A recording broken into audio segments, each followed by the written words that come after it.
கௌதமி அவர்களையும் ராணி அவர்களையும் லலிதா அவர்களையும் 3 பேர்த்தி அவ முதுக அவளுகளையே திரும்பி பார்க்க சொல்லுங்க. அத்தனாயிரம் பணத்தை இத்தனாயிரம் ஜனத்துக்கு முன்னால சும்மா கொடுக்குறேன். இது சத்தியம் சத்தியம் சத்தியம். என்ன சொல்ல? 3 பேர் முதுகையும் அவங்க முதுக அவங்களே திரும்பி பார்க்கணும். அவ்வளவுலாம் வேணாம். சரி, ஒரு 160 ரூபா மட்டும் கொடு. எது? 160 ரூபா மட்டும் கொடு. இது 3 பேர் முதுகை நான் திரும்பி பார்க்கிறேன். எது?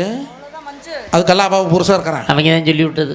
1 கோடி ரூபாய் கொடுத்தாலும் எந்த பெண்ணாவது தன்னோட முதுகு திரும்பி பார்க்க முடியுமா? முடியாது. எனக்கு ஒரு சின்ன சந்தேகம். என்ன சந்தேகம்? அப்புறம் எவன் பார்க்கறதுக்காக பொம்பளைகளை ஜாக்கெட்ல கதவு நிலவு சன்னலு ஓப்படி நிலப்படி எல்லாம் வைக்கிறாளுவா? 6 ரூபாய்க்கு வைக்கிறாளுவா? அதை விட கொடுமை எம்பட பொண்டாட்டி 2 நாடாவை கட்டி தொங்குட்டு ஜாக்கெட்ல 2 குண்டை தொங்குட்டு இருந்தா.